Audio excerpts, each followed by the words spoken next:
Palasport Tagliercio effettuati centinaia di test rapidi del coronavirus a dipendenti Veritas e ACTV. I test nel comune di Venezia continueranno nei prossimi giorni. L'obiettivo è 6.000 persone.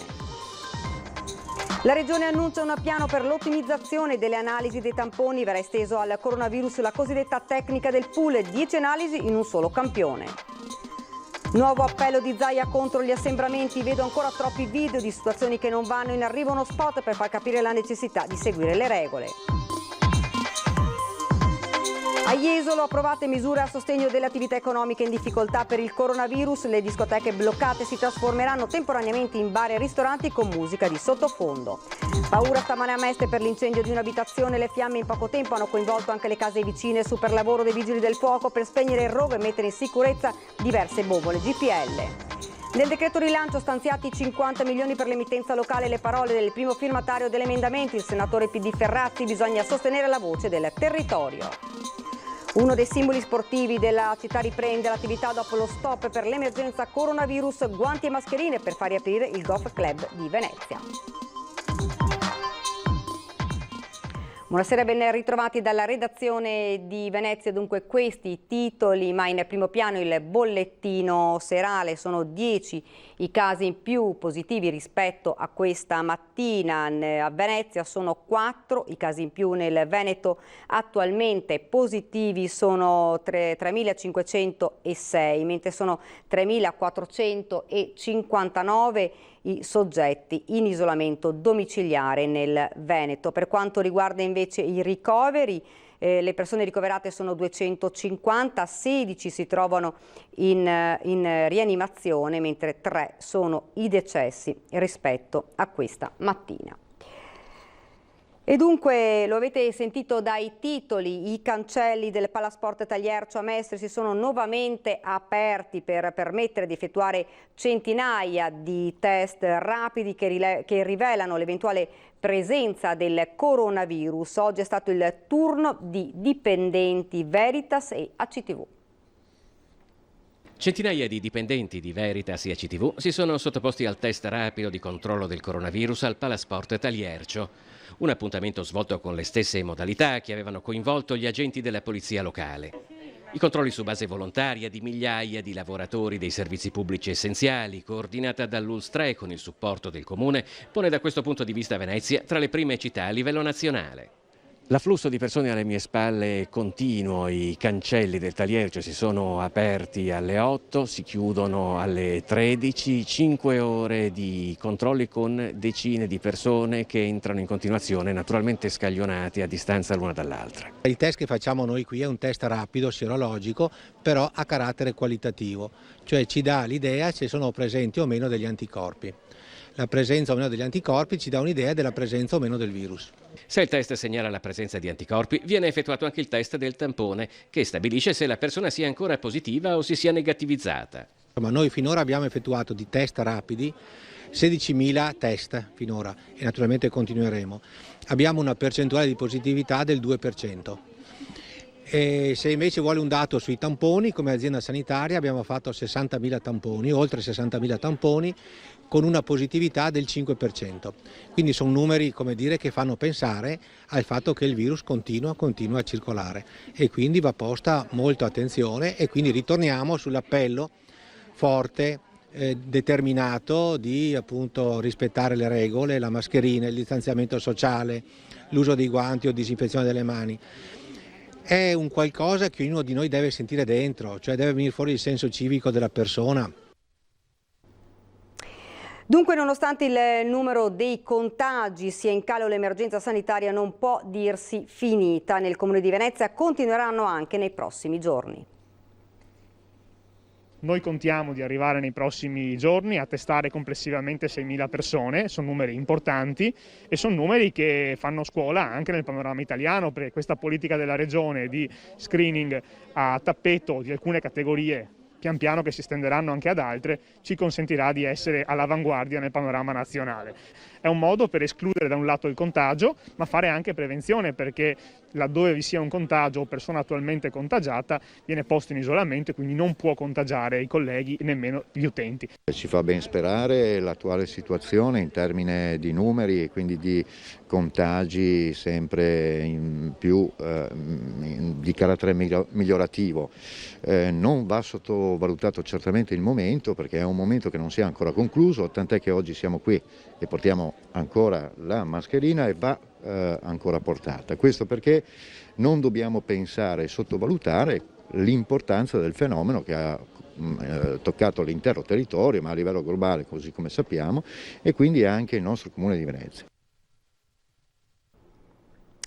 Rivoluzione nel sistema dei tamponi in Veneto, perché verrà esteso al coronavirus la cosiddetta tecnica del pool. 10 analisi in un campione. A illustrare il nuovo corso il primario di microbiologia di Treviso Rigoli, che sulla natura artificiale del virus ha risposto che non si può escludere nulla.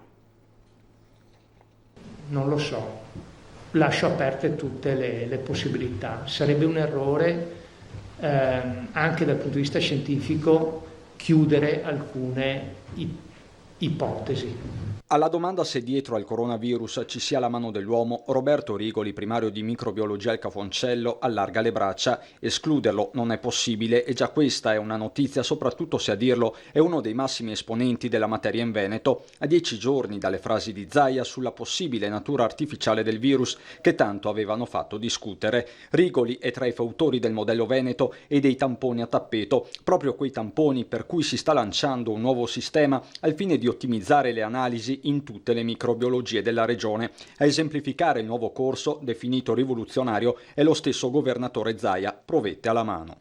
Se invece di fare 10 analisi singole, che ci costano 18 euro all'una, peraltro, detta anche in soldoni, ma non è per i soldi, che è esattamente quello che si fa oggi, prendiamo un po' di virus, se c'è, o comunque un po' di quello che abbiamo prelevato da ogni provetta, e lo mettiamo tutto in una provetta e la mescoliamo. Dite, ma come facciamo? Facciamo l'analisi della provetta. Se la provetta ci dà una positività, torniamo da questa e ne facciamo una alla volta. In termini tecnici, il procedimento si chiama pool e consente di elaborare i risultati di 10 analisi in un unico campione, come avviene già in altri contesti. L'abbiamo preso dal trasfusionale e abbiamo copiato, abbiamo mutuato lo stesso principio, quindi loro facevano dei pool e solo ma anche su altri approcci, per esempio sulla banca dei tessuti, stessa identica cosa. Quando noi ci aspettiamo un dato che ha oltre il 99%, 90% di negativo, possiamo andare con questa procedura. Perché il modello si adotti solo ora sta nei numeri, ovvero nella bassa incidenza di positività, sotto il 2 per 1000. Nel momento in cui invece risale dobbiamo fare provetta per provetta, tanto che mi associo all'appello che fa il Presidente. Per noi microbiologi, mi raccomando, comportatevi bene nelle movide, eccetera, perché poi vuol dire per noi buttare fuori dalla finestra questo progetto e riprendere a testare una per una. La nuova metodologia consente di ovviare anche alla carenza cronica di reagenti associati ai tamponi. Siamo andati in difficoltà perché le macchine, evitiamo di dire le aziende, le macchine diciamo che per la maggiore hanno rimpinguato tutte le nostre microbiologie del Veneto. A un certo punto ci hanno tirato giù l'interruttore e ci hanno detto basta reagenti. Ce ne abbiamo macchine ferme che ad oggi non hanno reagenti, giusto? Bisogna dirle queste robe. Questo ci insegna anche un'altra roba, che non si possono più comprare macchinari se non si ha la garanzia totale della fornitura ad libitum di reagenti. Uno spot shock contro i furbetti dell'assembramento, l'ha annunciato il governatore Zaia, leggendo anche la lettera di una ragazza padovana. Annuncio che partiamo con uno spot, sarà un po' crudele, qualcuno gli dirà che queste robe non si fanno, a me non me ne frega niente, a me interessa salvare le vite dei veneti, quindi come ho fatto gli spot per la sicurezza stradale che mi hanno contestato, allora faremo uno spot insomma, che dà una dimensione anche di cosa voglia dire andare all'happy hour senza mascherine a far casino. Si rivolgerà agli stessi giovani che nelle scorse settimane erano stati elogiati per senso di responsabilità, lo spot voluto dal governatore Zaia, destinatario proprio in queste ore di numerose segnalazioni da ogni angolo del Veneto. Noi abbiamo miriade di messaggi, di mail che ci arrivano e ci dicono fate qualcosa. Assembramenti quindi da spritz e non solo, oggetto di una lettera accorata di una ragazza padovana poco più che ventenne che ha scritto direttamente a Zaia. La prego, se è necessario, ritorni alle chiusure rigide. Non ci meritiamo niente. Dobbiamo sempre rovinare ogni cosa e allora forse sì, è giusto che lei richiuda tutto. Magari impareremo, magari no. Mi spiace davvero. La vera libertà la vedo sempre più lontana e purtroppo a stare chiusa dentro la mia regione, la mia città, la mia casa, sto finendo per ammalarmi. Questa è una ragazza, una ventenne. Toni durissimi che Zaia fa propri, confidando però che il buonsenso alla fine prevalga anche con l'aiuto di amministrazioni, forze dell'ordine, esercenti. L'obbligo di vigilanza in un tema di sanità pubblica è doveroso, quindi facciamo anche qui, io non sono, facciamo le sanzioni agli esercenti. Adesso ho degli esercenti che scrivono disperati e dico ti prego non chiudere, altri dicono, i ristoratori mi scrivono e dicono chiudi i bar. Perché è colpa loro, non è colpa nostra. Io non voglio vedere una guerra tra poveri. Altri nodi toccati dal governatore, quelli delle elezioni regionali di cui continua a invocare la convocazione e l'esclusione dei comuni veneti dai 200 milioni stanziati dal governo per le zone rosse. A me sembra imbarazzante sta roba, no? Non serve neanche dire il Veneto è stato zona rossa o no. 1832 morti, se non ricordo male, quelli che vi ho letto prima. Vi dico, penso che sia lapalissiano che noi siamo stati martoriati dal virus e quindi faccio appello a coloro che hanno un ruolo in questa maggioranza di governo, l'opposizione lo fa già, ma chi ha ruolo di interessarsi affinché venga corretto questo errore, che io voglio considerarlo ancora errore perché mi rifiuto, ma veramente ci credo, di pensare che sia una strategia. Ed ora a Jesolo, dove è stato approvato dalla Giunta Comunale il pacchetto di misure a sostegno delle attività economiche e commerciali in previsione della stagione estiva. Tra le misure, come l'esenzione dal pagamento della COSAP e l'ampliamento dei plateatici, spicca quello a sostegno dei locali di pubblico spettacolo e discoteche. Il Comune, in accordo con le categorie tra cui il SILB, concederà la sospensione temporanea della licenza di pubblico spettacolo utilizzata per lo svolgimento delle attività confermando quella per la somministrazione. In questo modo discoteche e discobar si trasformerebbero in via temporanea in ristoranti o locali con spazi adeguati per la clientela, che potrebbe godere della possibilità di cenare o fare aperitivo con musica in sottofondo.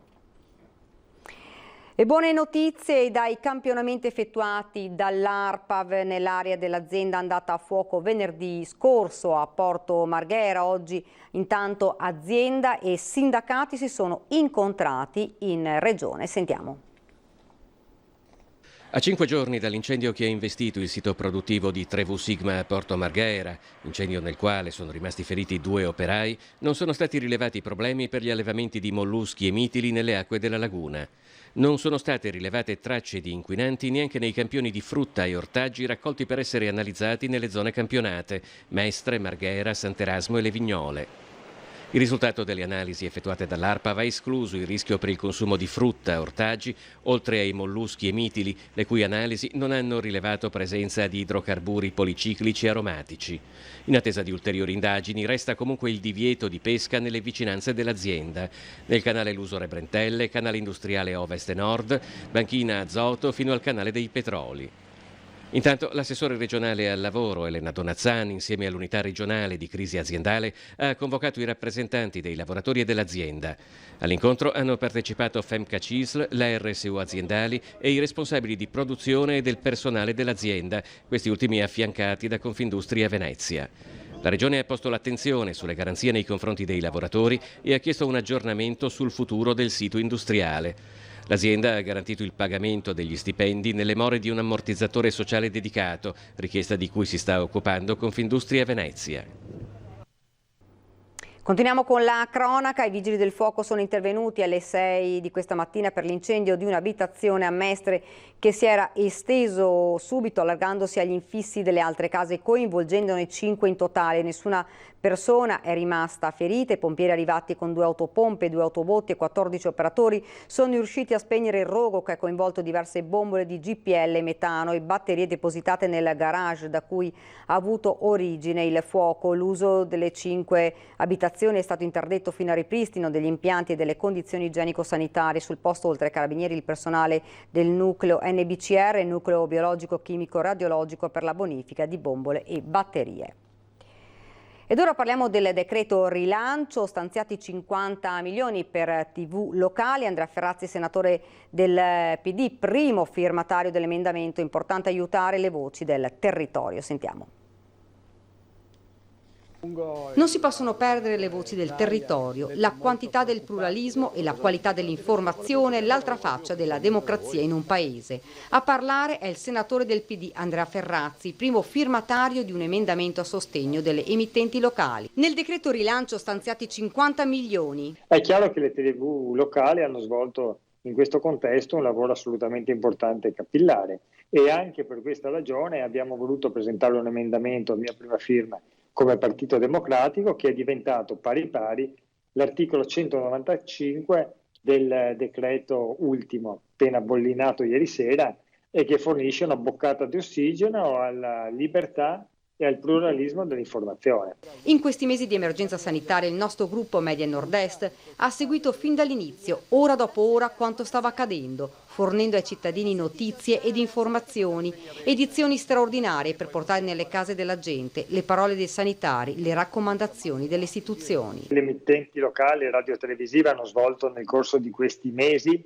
un lavoro importantissimo nel territorio di rassicurazione, di accompagnamento. Pensiamo a quanti anziani, anziane, persone sole chiuse in casa erano assolutamente impaurite, e noi sappiamo quanto il numero di ascolti sia cresciuto, perché certamente queste persone avevano bisogno di informazione nazionale, ma poi a questi nostri cittadini interessava anche capire cosa succedeva nel proprio paese, nel proprio ospedale, nel proprio distretto, i morti, il tasso di virulenza del virus, il contagio, le guarigioni, eccetera. Il lavoro, a volte non facile, è stato riconosciuto dal numero degli ascolti che abbiamo raggiunto, ed oggi anche dal governo. Ed è per questo che abbiamo voluto sostenere imprese che altrimenti all'interno di una crisi economica di questo tipo avrebbero chiuso i battenti, lasciando interi territori senza voce.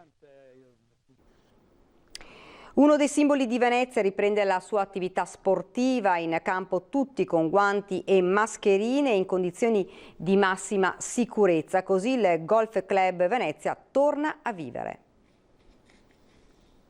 La leggenda racconta che sia stato un piccolo incidente diplomatico legato ad una visita dell'americano Henry Ford, presidente dell'omonima casa automobilistica, ad originare l'idea di costruire un percorso di golf al Lido di Venezia. Sbarcato nel 1928 all'Hotel Excelsior, con sacca e bastoni al seguito, chiese all'amico conte Giuseppe Volpi di Misurata di potersi andare a cimentare sul più vicino green. Più di 90 anni di storia riprende, dopo la tragedia del coronavirus, l'attività sportiva al Golf Club Venezia degli Alberoni. In un momento ancora delicato siamo comunque contenti di aver riaperto il nostro circolo, ancorché nel rispetto di tutte le prescrizioni e indicazioni di sicurezza che sono state anche elaborate dalla nostra federazione italiana di appartenenza. Ci siamo sentiti di riaprire perché il golf è uno sport che si pratica esclusivamente all'aria aperta, su una superficie superiore a 70 ettari, che pertanto assicura il pieno rispetto del distanziamento sociale. 18 buche splendide tra mare e laguna che hanno visto sbocciare grandi campioni e annoverano pagine di storia. Riparte così l'attività, tutti in campo con guanti e mascherine. Siamo molto contenti di questa riapertura e pensiamo che il golf non sia, come molti pensano, uno sport di elite, ma bensì uno sport aperto a tutti. E in questo periodo credo che sarebbe particolarmente di giovamento a molte persone magari venire a provare questo sport in completa sicurezza e assolutamente sicuro per tutti. Il Venezia Football Club ha comunicato che i test sierologici effettuati lunedì da giocatori, staff tecnico e gruppo squadra hanno rilevato in 6 soggetti positività come da pregressa infezione. I tamponi orali hanno invece evidenziato che tutti i soggetti esaminati sono attualmente negativi al coronavirus. E questa era l'ultima notizia, vi lascio alle previsioni del tempo. Grazie davvero per averci seguito, buona serata.